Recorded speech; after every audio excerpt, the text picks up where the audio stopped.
नमस्कार। Breaking news में आप सबों का स्वागत है। और आज हम ब्रेकिंग न्यूज में जिन खबरों पर चर्चा करने जा रहे हैं उसमें बड़ी खबर ये है कि पिछले एक महीने से वोट चोरी को लेकर संसद से सड़क तक और सड़क से सुप्रीम कोर्ट तक सुनवाई हो रही थी, हंगामा हो रहा था, लेकिन चुनाव आयोग अपनी जुबान तक नहीं खोला। कहने को सूत्रों के हवाले से वो खबर चलाता रहा, लेकिन कभी इस मुद्दे को लेकर एक दो टुक बात भी नहीं कही। आज कुछ होने वाला है, चर्चा उसकी भी होगी। चर्चा राहुल के उस वोट अधिकार रैली की भी होगी जो आज रैली सासाराम से शुरू हो रही है। किस तरीके से देर रात उन्हें उनके हेलीकॉप्टर लैंडिंग की जगह मुहैया कराई गई, कैसे लैंडिंग स्थल पर गाड़ी की रोशनी में काम चल रहा है, वो भी दिखाएंगे, उस पर भी बात करेंगे। साथ ही हम बात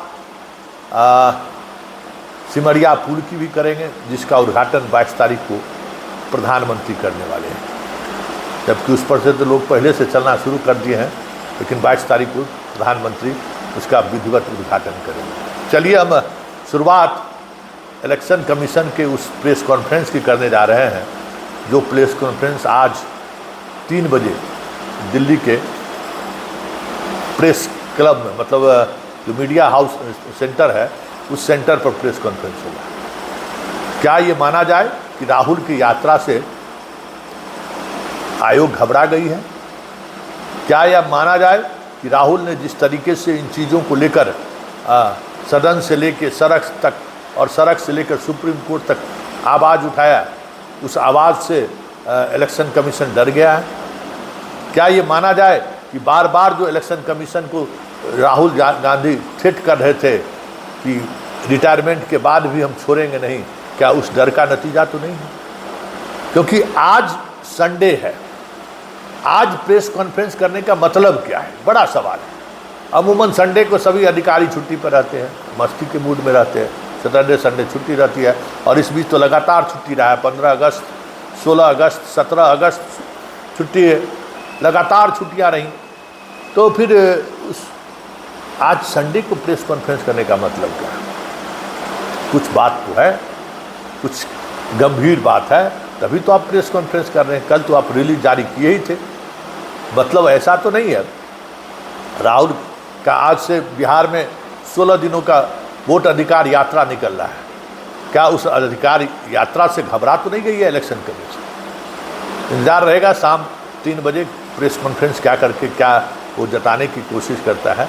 लेकिन जिस तरीके से संवैधानिक संस्था जो किसी व्यक्ति या किसी सरकार के प्रति जिम्मेवार दिखने लगे थे, जैसे लगने लगा था कि वो इस देश की जनता और संविधान के प्रति नहीं, किसी पार्टी या किसी व्यक्ति के प्रति जिम्मेवार है, कहीं न कहीं इस यात्रा का असर तो ये है कि वो संस्थान अब दबाव में है, ये साफ दिख रहा है। चलिए, इंतजार हमें भी है उस प्रेस कॉन्फ्रेंस का। उस प्रेस कॉन्फ्रेंस में इलेक्शन कमीशन अब सूत्र के हवाले से नहीं, मूत्र के हवाले से नहीं, अपने हवाले से वो अपनी बात कहेंगे, जो चंद दिनों पहले तक कह रहे थे कि हम एक भी विदेशी घुसपैठियों को हम वोटर बनने नहीं देंगे। कितने घुसपैठियाँ बाहर गए हैं ज़रा बताएंगे ना, खुलासा करेंगे ना कि कितने विदेशी वोटर पकड़े उन्होंने। तमाम उन सवालों पर गौर किया जाएगा जो इलेक्शन कमीशन सूत्र और मूत्र के हवाले से चलवाते आ रहे थे। इंतजार कीजिए इस प्रेस कॉन्फ्रेंस का और ज़रूर देखिए कि इलेक्शन कमीशन इस प्रेस कॉन्फ्रेंस में कह क्या रहा है। चलिए, बात हम दूसरी खबर की कर रहे हैं। आज से राहुल गांधी 16 दिनों तक बिहार में, मतलब आज से लेके 1 सितंबर को ख़त्म होगा, गांधी मैदान में विशाल रैली के साथ वोट अधिकार रैली, मतलब समारोह कार्यक्रम इनकी शुरुआत हो रही है सासाराम से।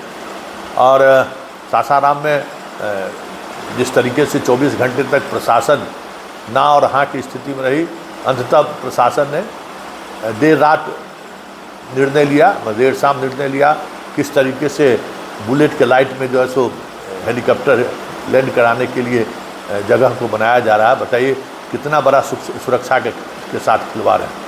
ये राहुल के सुरक्षा के साथ खिलवाड़ नहीं है। मतलब बारिश है, दलदली है, ऐसे जगह पर आप रात के अंधेरे में हेलीपैड बनवा रहे हैं, और उस हेलीपैड में अगर थोड़ी भी लापरवाही हुई या जो जितना स्ट्रेंथ चाहिए उसमें अगर थोड़ी भी चूक हुई तो बड़ा हादसा हो सकता है। तो प्रशासन को की ये जिम्मेवारी थी कि उन्हें सुरक्षित लैंडिंग की व्यवस्था करे। खैर, प्रशासन जिस दबाव में है कहना मुश्किल है, जगह को लेकर दबाव, लैंडिंग को लेकर दबाव, मतलब दबाव पर दबाव है। खैर, अब सब कुछ हो गया और सुबह से ही लोगों का आने जाने का सिलसिला शुरू है। देखिए, इस रैली पर सबकी नज़र है। शुरुआत सासाराम से है, जहाँ से उनके सांसद भी हैं, और आरजेडी ने सुधाकर सिंह को जिम्मेवारी भी दी है उस रैली को सफल बनाने के लिए। हमारी आप सबकी नज़र उस रैली पर रहेगी कि आखिर उस रैली में क्या खास निकल कर सामने आता है। चलिए अब तीसरी खबर पर बात करते हैं। सिमरिया पुल 6 लेन पुल है, बिहार का पहला वो पुल होगा जो 6 लेन पुल है। गजब बना है भाई, समझ गए। अभी पूरे तौर पर जो खजूर वाला पेड़ लगाया है, बंगलुरु के एयरपोर्ट के रास्ते पर वो पेड़ आपको मिलेगा, उस तरीके का पेड़। हालांकि अभी पेड़ में उस तरीके का हरियालीपन देखने को नहीं मिला है, न नई उसमें तना निकला है। जब वो निकल जाएगा तो लगेगा गजब। मतलब बरौनी पुल का जो है ना, सिमरिया पुल पैरेलल पुल बना है, एक अलग चीज़ें देखने को मिलेगी। प्रधानमंत्री 22 तारीख को उसका उद्घाटन करने वाले हैं। हालांकि उद्घाटन पहले ही हो गया, सब लोग आना जाना शुरू कर दिए हैं, लेकिन विधिवत उद्घाटन 22 तारीख को जिस दिन गया जी आ रहे हैं उस दिन उसका उद्घाटन करेंगे। ये भी एक खबर है, आपके ब्रेकिंग खबर है, हम सोचे आप तक ये बातें पहुंचा दें। और तीसरी और जो खबर है वो खबर कुछ दिलचस्प खबर है। उस खबर पर हमारी खास नज़र रहेगी।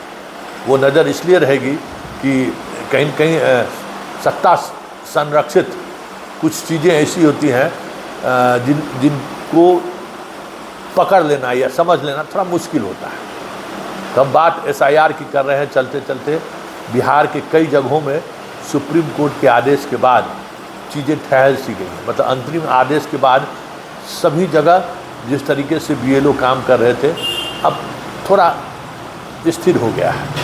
BLO ने जो है सो अब न वीडियो कॉन्फ्रेंसिंग हो रहा है 3 दिनों से, ना कोई आदेश निर्गत हो रहा है। वैसे छुट्टी भी है, लेकिन छुट्टी के बावजूद भी जिस तरीके से दबाव बनाने की कोशिश हुई थी कि अब सब जो 11 है उस 11 डॉक्यूमेंट्स आपको कलेक्ट करना ही करना है और उसको अपलोड करना ही करना है, अब वो दबाव नहीं दिख रहा है।